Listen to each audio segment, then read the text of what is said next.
ភិបាលខេត្តប៉ៃលិនផ្ដាំផ្ញើដល់បងប្អូនពលករវិលត្រឡប់មកពីប្រទេសថៃកុំព្រួយបារម្ភរឿងអត់ការងារធ្វើ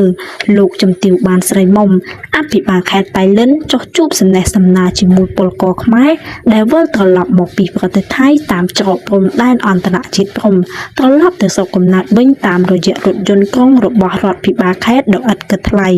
នេះបើយោងទៅតាមរដ្ឋភិបាលខេត្តប៉ៃលិននាថ្ងៃទី25នេះលោកជំទាវបានស្រីមុំបានបង្ហាញពីការណែនាំដ៏ច្បាស់លាស់និងជំហានរឹងមាំរបស់រាជរដ្ឋាភិបាលកម្ពុជាក្នុងការសម្រួលវិលត្រឡប់ដល់ពលករខ្មែរដោយផ្ដល់ជំនួយទាំងសងក្នុងការឆ្លងកាត់ព្រំដែនការស្នាក់នៅបណ្ដោះអាសន្នការហូបចុកការថែទាំព្យាបាលសុខភាពបឋម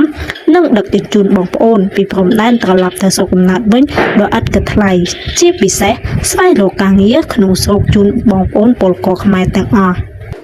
ជាស្ដែងនៅច្រកព្រំដែនអន្តរជាតិព្រំខេត្តប៉ៃលិនគឺមានពលករខ្មែរបានធ្វើដំណើរឆ្លងកាត់ព្រំដែនត្រឡប់មកកម្ពុជាវិញជាបណ្ដាដោយរដ្ឋាភិបាលខេត្តបានសហការជាមួយនឹងក្រសួងការងារនិងបណ្ដុះបណ្ដាលវិជ្ជាជីវៈការរៀបចំទីតាំងទទួលបងប្អូនពលករនៅក្បែរព្រំដែន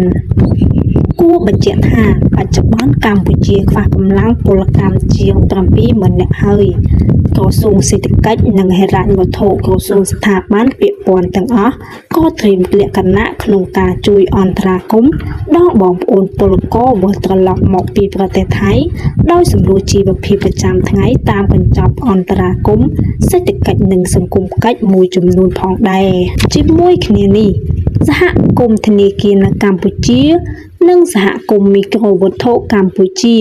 ក៏បានជួយសម្រួលបន្ទុកហិរញ្ញវត្ថុដល់ពលករខ្មែរ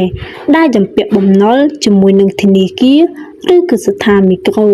ដែលទៅតាមលទ្ធភាពឬក្នុងរយៈពេលកំណត់ណាមួយដែលអាចធ្វើទៅបាន